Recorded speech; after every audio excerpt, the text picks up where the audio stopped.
Rama sudah mengoleskan salep di kaki itu, dan melihat ke arah babysitter putranya yang sudah hampir bertelanjang. Dia seksi, tidak ada yang berlebihan di tubuhnya, semuanya terasa pas. Rama menahan dirinya agar tidak bersikap kurang ajar. Rama menutup salep itu dan menaruhnya di atas nakas, lalu lelaki itu menatap Beka lekat. "Kenapa menangis?" katanya. Daripada bersifat pertanyaan, itu lebih terdengar seperti perintah. Rama ingin mendengar jawaban secepatnya. "Enggak apa-apa Tuan," kata Beka. Wanita itu menutup dadanya, sedang Rama menatapnya super tajam.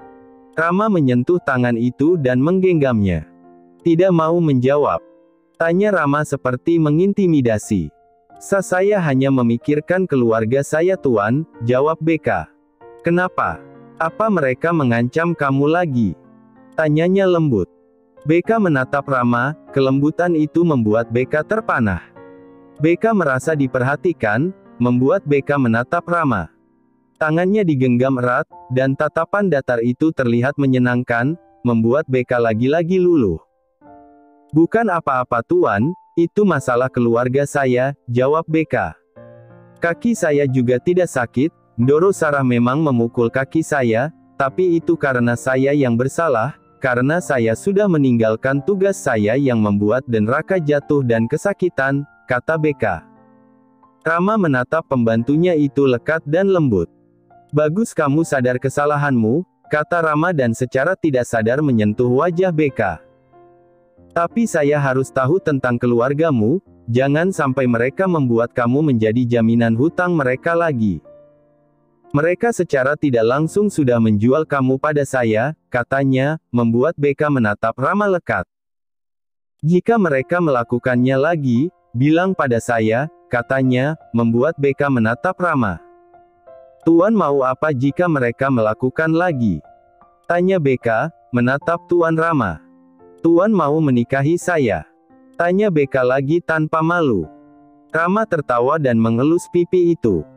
"Jangan berhayal," kata Rama. "Sekarang bukankah terlihat seperti itu Tuan? Kita tinggal bertiga dengan putra Tuan, Tuan juga sekarang sering tidur dengan saya. Melakukan hubungan suami istri," kata Beka.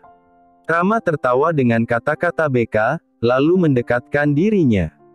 "Bedakan having sex dengan bercuinta," kata Rama, membuat Beka menatap Rama. "Apa bedanya Tuan?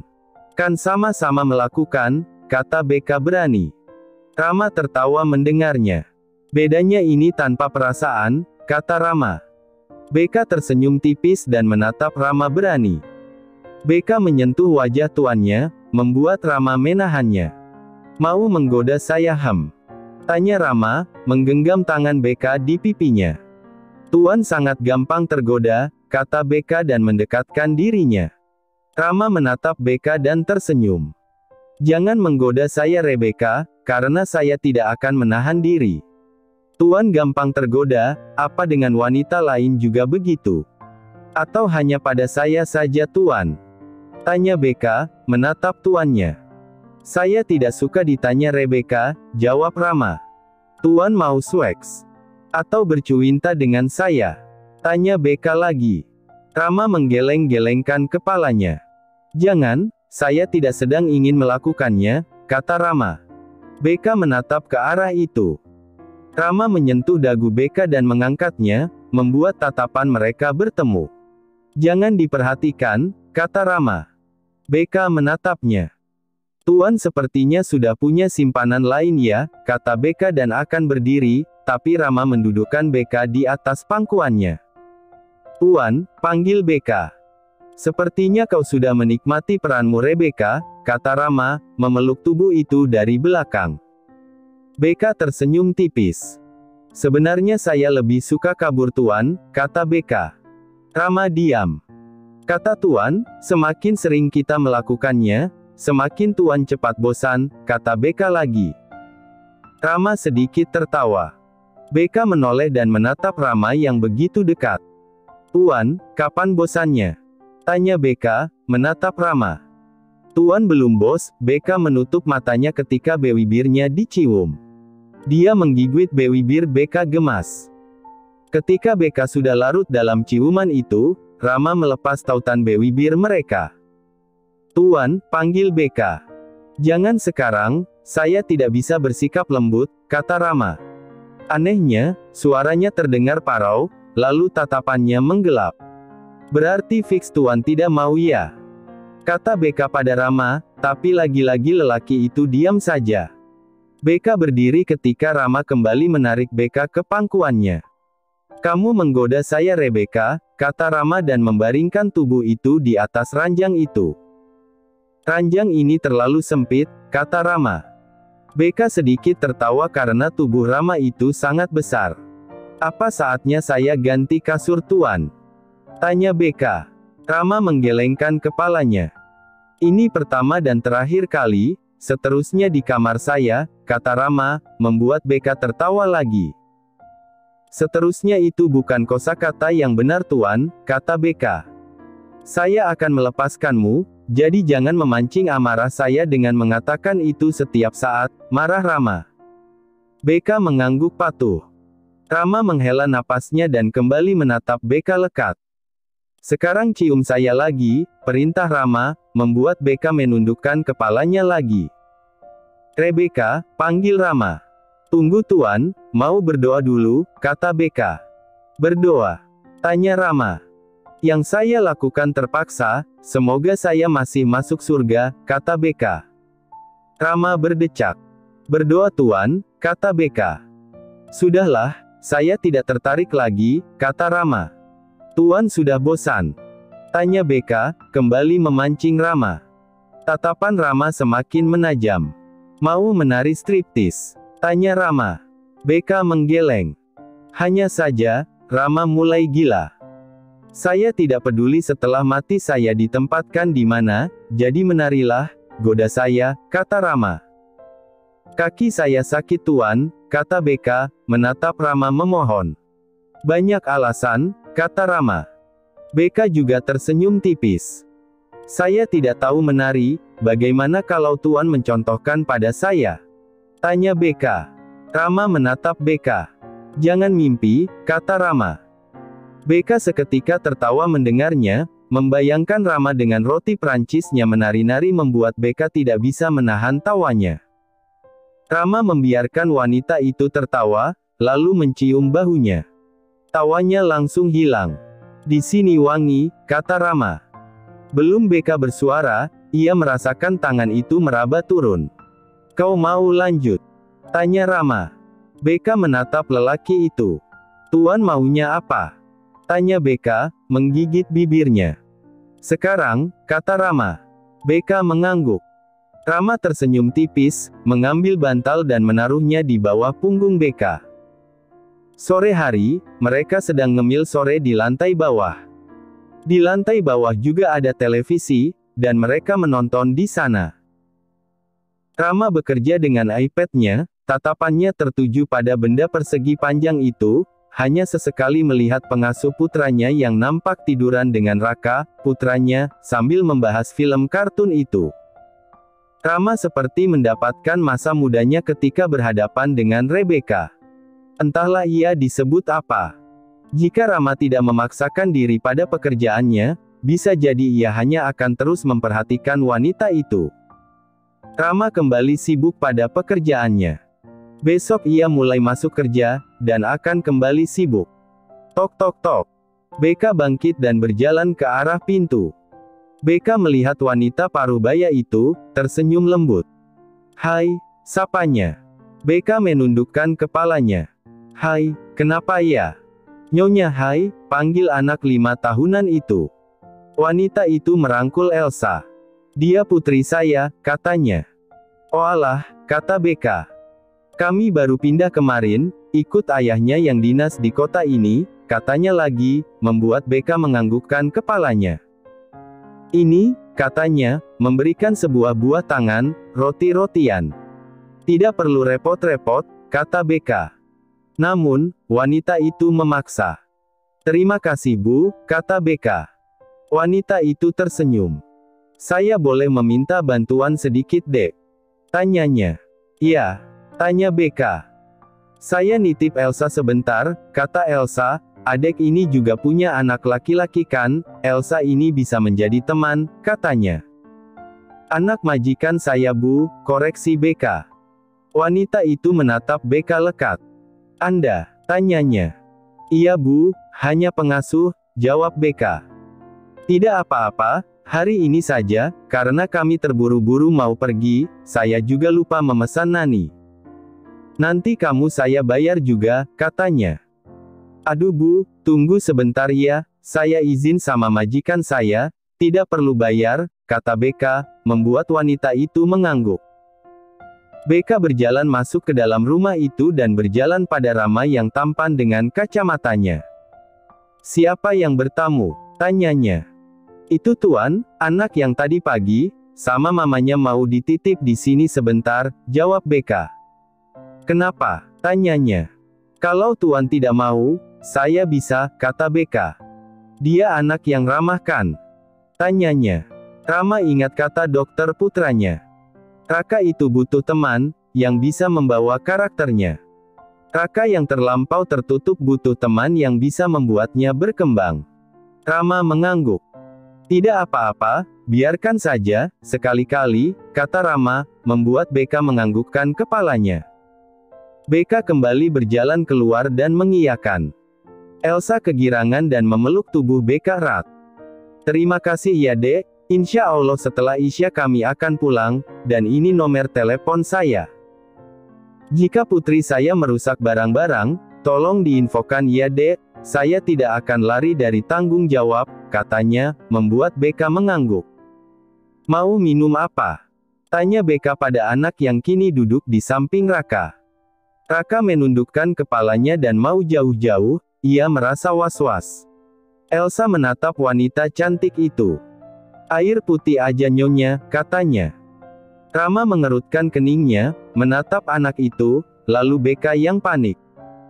Heh, dibilang panggil Mbak aja, kata BK. Anak perempuan itu menggeleng. Lebih keren dipanggil nyonya tahu, kata Elsa. BK menggeleng-gelengkan kepalanya. Pokoknya panggil saya Mbak aja atau kita musuhan, kata BK. Mbak, kata Elsa akhirnya. BK mengangguk. Pintar, puji BK, membuat Rama menatap pengasuhnya itu tajam. Air putih aja serius? Tanya BK. Anak itu sedih, tapi ia mengangguk. BK menghela napasnya. Sini, panggil BK, membuat anak itu berdiri dan mendekat. Kedekatan Elsa dengan BK membuat Raka cemburu. Rama menatap putranya, dia nampak cemburu saat BK lebih peduli pada anak lain. Rama menggeleng-gelengkan kepalanya, dan melihat BK kembali dari dapur dengan anak perempuan itu yang memegang jus buah stroberi di tangannya. Melihat Rebecca mengurus dua anak itu membuat Rama mulai menghayal macam-macam. Lelaki itu menggeleng-gelengkan kepalanya dan melepas kacamatanya, ia nampaknya mulai capek. Rama berjalan ke kamarnya. BK hanya melihatnya sebentar dan kembali pada Raka dan Elsa. BK ingin membuat Raka tidak takut lagi dengan Elsa. Ting. BK pikir itu pesan dari Tuan Rama, hanya saja itu pesan dari Mas Aditya. Mas Aditya, Assalamualaikum. Dek, Mas tahu kamu lagi marah sama keluargamu, sampai semua nomor mereka kamu blokir. Tapi pulang ke rumah ya Dek. Ayah kamu mau bertemu denganmu. BK menatap pesan itu sebentar. BK melihat syarat permohonan di sana. Ia menatapnya lekat, lalu menatap Raka. Main sama Kak Elsa dulu ya Den, Mbak mau ketemu ayah kamu sebentar, kata BK. Raka menganggukkan kepalanya, membuat BK berdiri dan berjalan ke arah kamar Rama. BK sampai di depan kamar Rama, langsung mengetuk pintu. Puan, ini saya, kata BK, membuat Rama menyuruh masuk. Ketika BK membuka pintu, ia melihat Rama yang duduk di meja kerjanya. Dia menyuruh BK duduk sebentar tapi menyuruh BK diam, karena tampaknya sedang meeting online. BK diam dan memperhatikan Rama yang nampak sangat indah, apalagi dengan kacamata. Dia tampak sangat seksi dan pekerja keras. BK memperhatikannya, hingga Rama melepas kacamatanya dan menaruh ponselnya. "Ada apa?" tanya Rama. Cara duduknya yang terlihat arogan membuat BK terintimidasi. "Tuan, saya boleh mengambil libur. Ayah saya sakit di kampung," kata BK. "Kau masih mau bertemu dengannya?" tanya Rama, membuat BK mengangguk. "Saya takut saya tidak bisa bertemu lagi dengannya Tuan," kata BK, membuat Rama menatap Rebeka lekat. BK menatap Rama. Apakah lelaki ini mau mengizinkan BK libur? BK duduk diam di dalam mobil ketika tiba-tiba pintu dibuka lagi, dan seorang lelaki masuk ke dalam mobil itu. "Tuan, Anda tidak seharusnya seperti ini," kata BK ketika Rama akan memasang seat belt-nya. "Tidak seharusnya apa?" tanyanya. "Ya kayak gini, tiba-tiba mau ikut ke kampung," kata BK. "Bahkan Tuan menitip Den Raka di rumah teman Tuan, Den Raka itu tidak bisa tidur jika tidak dibantu tidur." "Saya juga tidak bisa membantunya tidur," kata Rama. "Tuan jahat sekali," kata BK. "Saya memastikan barang yang sudah saya beli tidak kabur kemana-mana," kata Rama. BK tersindir dan akhirnya menoleh pada Tuan Rama. "Tapi tidak dititipkan ke orang yang anak itu gak kenal juga Tuan." "Mana sendirian?" kata BK. "Lalu mau dititipkan pada mama saya?" tanya Rama, membuat BK menggigit bibirnya. "Tuan tidak seharusnya ikut dengan saya," kata BK, menatap Rama. Rama langsung menjalankan mesin. "Tuan sepertinya sudah cinta pada saya, sampai tidak mau jauh-jauh dari saya," kata BK, membuat Rama tertawa mengejek. "Terserah bagaimana sudut pandangmu," kata Rama. BK nampak senang melihat wajah Rama yang serius itu. "Sudut pandang Tuan Rama bagaimana?" tanya BK.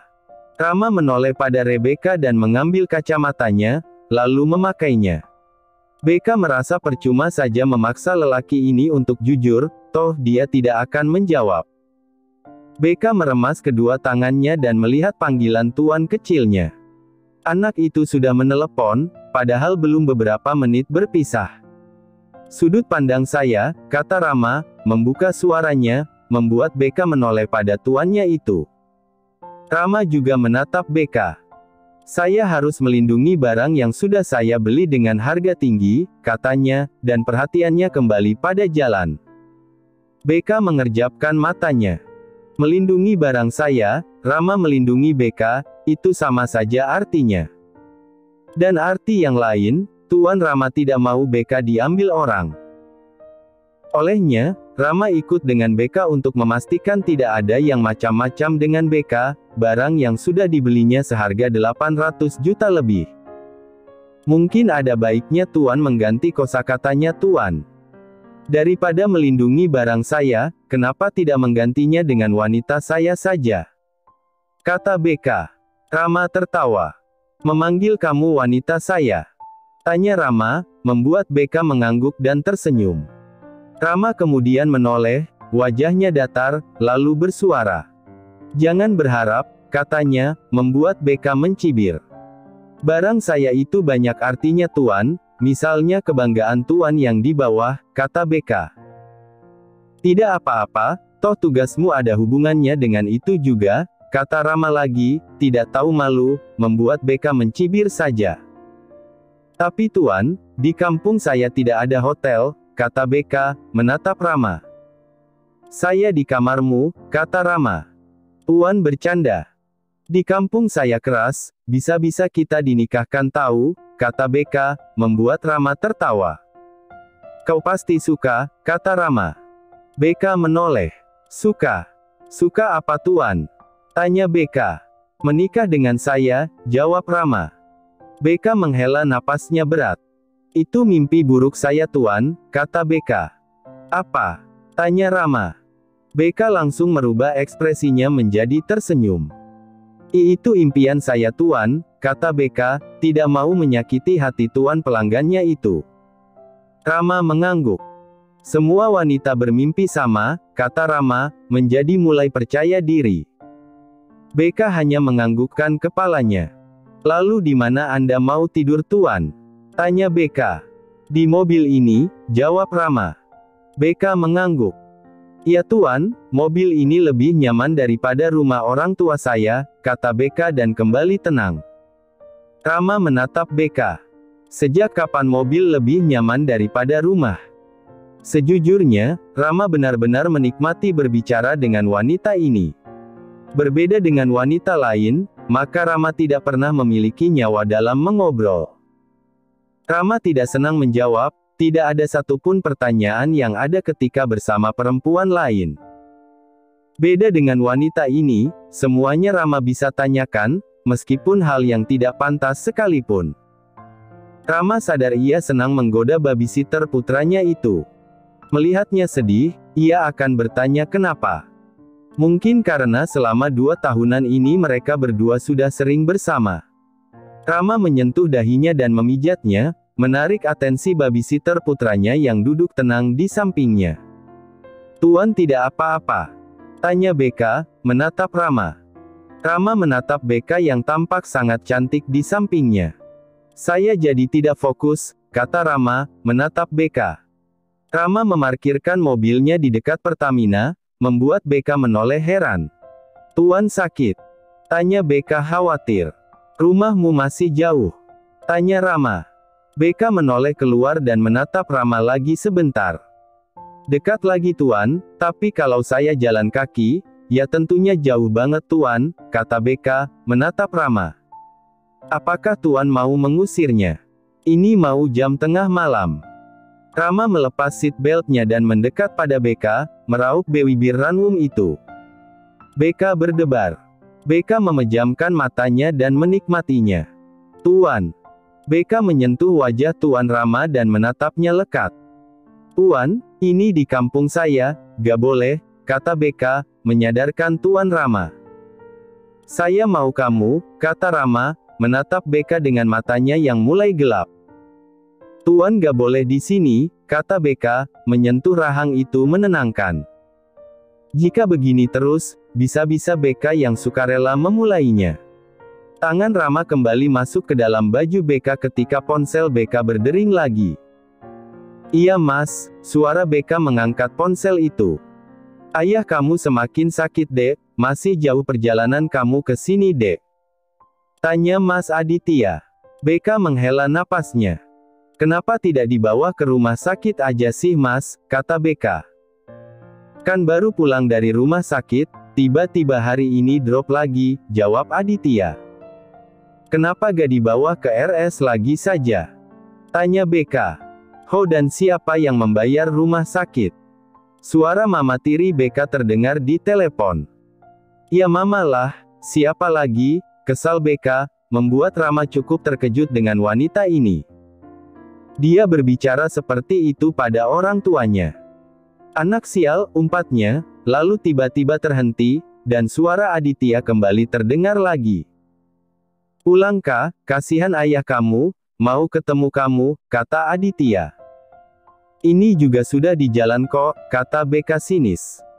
Rama memperhatikan pembantunya itu sebelum kembali menjalankan mesin.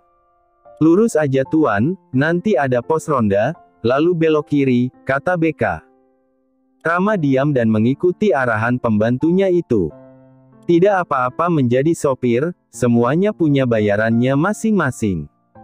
Melihat mobil mewah milik Tuan Rama membuat beberapa masyarakat yang nampak masih duduk-duduk di depan rumah menjadi tertarik melihat mobil Tuan Rama. Untungnya, kacanya tidak terlihat, sehingga BK bisa menatap orang-orang itu. Wajah mereka familiar karena memang BK kenal. Berhenti di depan sana Tuan, yang ada orang duduk-duduk, kata BK, membuat Rama patuh tanpa suara. Terima kasih Tuan. Tuan boleh pergi kemanapun, kata BK. Saya di sini saja, katanya, membuat BK menggigit bibirnya. Tapi Tuan, saya pasti lama, kata BK. Saya di sini, jadi cepat selesaikan urusanmu. Kamu tidak berpikir akan menginapkan? Tanya Rama, membuat BK bingung. Eca. Seseorang mengetuk jendela mobil Tuan Rama. Rama meliriknya dan memandangi gelagat lelaki itu. Mas Adit, kata Beka, lalu menatap Rama lagi. Saya turun dulu ya tuan, saya usahakan cepat selesai, kata Beka dan turun dari mobil itu. Ayah gak apa-apa kan mas? Tanya Beka ketika turun dan langsung menutup pintunya. Di dalam siapa, tidak mau keluar dek? Tanya Adit, membuat Beka menggeleng. Echa gak bisa lama-lama, kata Beka. Apa maksudmu dengan tidak bisa lama-lama, kata Adit, membuat Beka tidak bersuara. Kenapa lama-lama di luar, ayo masuk, panggil wanita paruh baya itu, memanggil Beka dan Adit. Lelaki itu merangkul Beka, membuat Beka menjaga jarak, tapi Adit semakin mengeratkan pelukannya. Rama menatap pemandangan itu tajam, lalu menyandarkan punggungnya di sandaran kursi. Lelaki itu memejamkan matanya dan tampak memikirkan sesuatu. Saat Beka masuk ke dalam rumah itu, ia melihat rumah itu nampak semakin bagus. Padahal, terakhir kali rumah itu hanyalah rumah kayu minimalis yang tidak banyak perabotan. Sekarang, banyak sekali barang-barang bagus. Mungkin itulah yang dibelinya saat mengutang uang hampir 1 miliar. Mungkin begitu. Beka melihat ayahnya yang terbaring lemah. Dia memang nampak seperti orang sakit. Ingatan Beka kembali ke hari di mana Mama meninggal. Mama meninggal tanpa sakit. Dia membuat dirinya kesakitan karena selalu mengharapkan ayah yang sudah pergi darinya. Mama meninggal. Pagi hari, saat Beka akan membangunkan Mama, Mama tidak ada di tempat tidur. Mama berdiri di depan Beka, sedikit lebih tinggi, dan kakinya tidak menapak di lantai. Sudah lama Beka tidak mengingat Mama. Beka menyentuh dadanya dan menguatkan dirinya. Beka tidak tahu, sesakit apa mamanya hari itu, sampai harus menyakiti dirinya. Beka memejamkan matanya dan menghela napasnya ketika disuruh duduk di tepi ranjang ayahnya. Ayah menyentuh tangan Beka dan menggenggamnya. Terima kasih sudah melunasi hutang ayah nak, katanya. Beka menoleh ke arah lain. Mas tidak perlu berterima kasih, dia ini sudah mempermalukan anak perempuan kita sampai dihujat sana-sini, gara-gara dia Rasta tidak mau masuk kampus lagi, kata mama tirinya kesal. Beka menatap mama tirinya dengan senyum tipis di bibirnya. Karena imagenya sebagai anak orang miskin ketahuan kan? Tanya Beka. Wanita itu akan berjalan ke arahnya, tapi ditahan. Nurul, sudah, jangan membuat keributan, malu, kata seseorang. Padahal dia tidak dikeluarkan, kenapa gak mau masuk kampus lagi? Bayar kuliah mahal-mahal, ketahuan bukan anak orang kaya, tumbang, sinis Beka. Wanita itu nampak tidak senang. Lalu, dari belakang, Beka tiba-tiba dicakar oleh wanita sebayanya.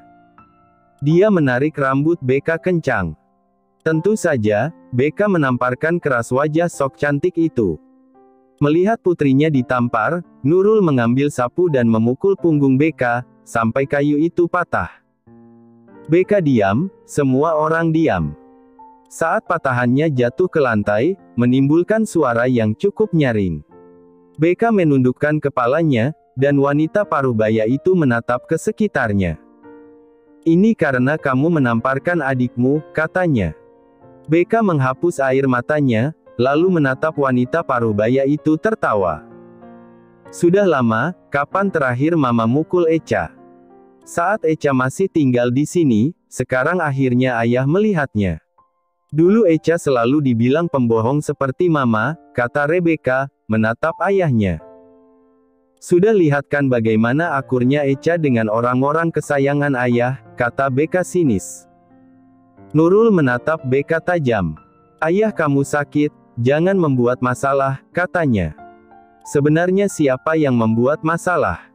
Aku atau mama? Aku tidak akan datang ke tempat ini jika akhirnya aku akan berhadapan dengan kalian lagi, kata Beka. Echa, panggil ayah. Apalagi, cepatlah, aku mau pulang dari sini, kata Beka. Kamu mau kemana? Tanya ayah. Kemana? Ayah bertanya aku kemana. Ayah pikir dari mana aku dapat uang sebanyak itu untuk melunasi hutang kalian. Ayah bahkan mau menikahkanku dengan laki-laki yang usianya lebih tua dari ayah, bahkan sudah mempunyai banyak istri. Lalu sekarang ayah tanya aku mau kemana? Tanya Beka, menatap lelaki itu. Kau jual diri. Benar-benar tidak ada bedanya dengan ibu kamu, cibir Mama Rasta. Beka menatap wanita itu. Kenapa bahas mama saya? Setidaknya mama saya bukan pelakor, kata Beka. Saya pelakor. Tanya wanita itu. Ia malah bertanya lagi, nggak nyadar pelakor. Haduh, ejek Beka. Ngomong apa kamu? Tanya wanita itu. Sudah. Kata Om Beka, yang tampak pusing dengan suasana rumah itu. Kalian tidak malu dengan keluarga Nak Aditya ha? Tanyanya, membuat Rebecca menatap lelaki itu, yang datang bersama keluarganya. Beka mengusap wajahnya kasar. Apalagi yang kalian rencanakan sebenarnya? Tanya Beka, menatap orang-orang itu. Kak, ayah tidak bermaksud menikahkan kamu dengan juragan, kata ayah. Oh, jadi siapa yang mau mengembalikan uang 800 jutaku kalau kalian tidak sengaja? Tanya Beka, menatap ayahnya berani. Tapi tidak menjual diri sendiri begitu nak, kata ayah. Lalu, mengikuti saran ayah menikah dengan lelaki tua itu. Tanya Beka, membuat dia tidak bersuara. Kami mau pulang, kata orang tua Aditya. Ma, kata Aditya menahan. Tidak, Mama tidak rela kamu menikah dengan wanita seperti ini nak, sadarlah, kata ibu Aditya. Beka menatap kericuhan itu. Ma Pak, Adit hanya mau Echa, kata Mas Adit, membuat Beka rasanya mau mati saja. Mas Adit, kata ibu Mas sudah benar. Daripada menikah sama saya yang sudah bekas, mending menikahlah dengan perawan, iya kan Tan, tanya Beka. Wanita parubaya itu menatap Beka. Saya tidak bermaksud menyakiti hatimu nak, hanya saja saya tidak bisa membiarkan anak satu-satunya kami dengan maksud ibu, katanya. Beka menatap lembut, dan menatap wanita parubaya itu. Ia mengangguk paham, lalu menatap Mas Adit. Mas, maaf ya, Echa juga gak suka tipe laki-laki kecil, kata Beka. Mas Adit mengerjapkan matanya. Apa? Tanyanya. Itu. Tidak menonjol, artinya tidak panjang, kata Beka, menatap celana Mas Adit, membuat perhatian wanita di ruangan itu teralihkan kemana-mana. Astagfirullah. Ayo pulang Adit, kata ibu Mas Adit. Mas Aditya tanpa syok. Mas tahu kamu tidak bermaksud melakukannya, kata Mas Adit, tapi Beka tidak mau mengoreksi. Ayo Adit, kata mamanya Mas Aditya, tampak sangat kecewa. Lalu, saat melihat mereka keluar dari rumah Beka, saatnya Beka yang kena serangan jantung. Tuan Rama di sana, berdiri melihat Beka. Tatapannya membuat Beka pasrah. Lalu, tangan Beka digenggam oleh perempuan muda itu, adik ayah. Kamu benar-benar gak bisa bicara dengan lembut, meskipun kamu pelakor, gak usah juga ditunjukkan Echa. Kasihan ayah kamu, Kak, malu punya anak kayak kamu, katanya. Memang aku jadi seperti ini karena siapa ha? Daripada kasihan pada kalian, aku cukup kasihan pada diriku sendiri Tan, kata Beka dan melepas genggamannya. Dasar anak tidak tahu diri, cibirnya. Aku gak pernah mau dilahirkan Tan, apalagi lahir di keluarga yang sehancur ini, kata Beka. Aku kira kabur dari kampung ini bertahun-tahun bisa membuatku tidak punya urusan lagi dengan kalian, tapi apa? Tetap kena imbas, hanya karena aku anak pertama ayah, aku harus menanggung hutang yang gak pernah aku pakai sepeser pun. Uang digunakan semuanya untuk Rasta, lalu hanya karena masalah sepele, tidak mau ke kampus lagi, anak anjing, kata Beka. Plak. Beka menatap tantenya itu. Oh, aku ditampar lagi. Apa hutang 800 itu ada hutang kalian juga, makanya bertingkah seperti ini? Iya kan? Tanya Beka, benar-benar marah. Jangan sembarang berbicara, kata tantenya. Anak tante sepertinya sudah jadi polisi, dapat uang dari mana? Iya kan? Dari aku. Tanya BK. BK tertawa. Ya, aku paham sekarang.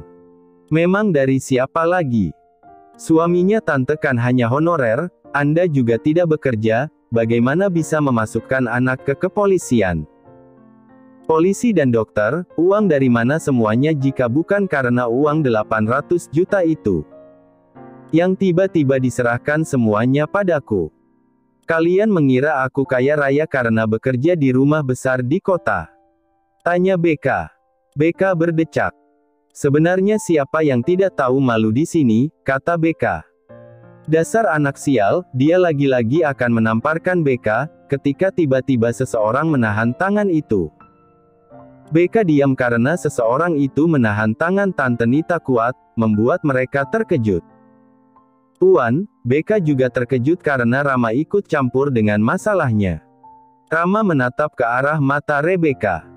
Kenapa keluargamu semuanya ringan tangan, Rebecca? Tanya Rama, melepas genggamannya pada Tante Rebecca, lalu menatap BK penuh kelembutan. BK rasanya ingin menangis. Sejujurnya, BK merasa malu, Tuan melihat semuanya. Lalu, kira-kira bagaimana lagi pandangan Tuan Rama pada BK? Tuan tidak seharusnya membela BK, atau BK akan semakin berharap padanya. Terima kasih sudah menonton, guys. Jangan lupa klik like jika kalian menikmati cerita ini, subscribe untuk update konten seru lainnya, dan tinggalkan komentar di bawah tentang apa yang kalian pikirkan atau cerita apa yang ingin kalian dengar selanjutnya. Dukungan kalian sangat berarti. Sampai jumpa di video berikutnya.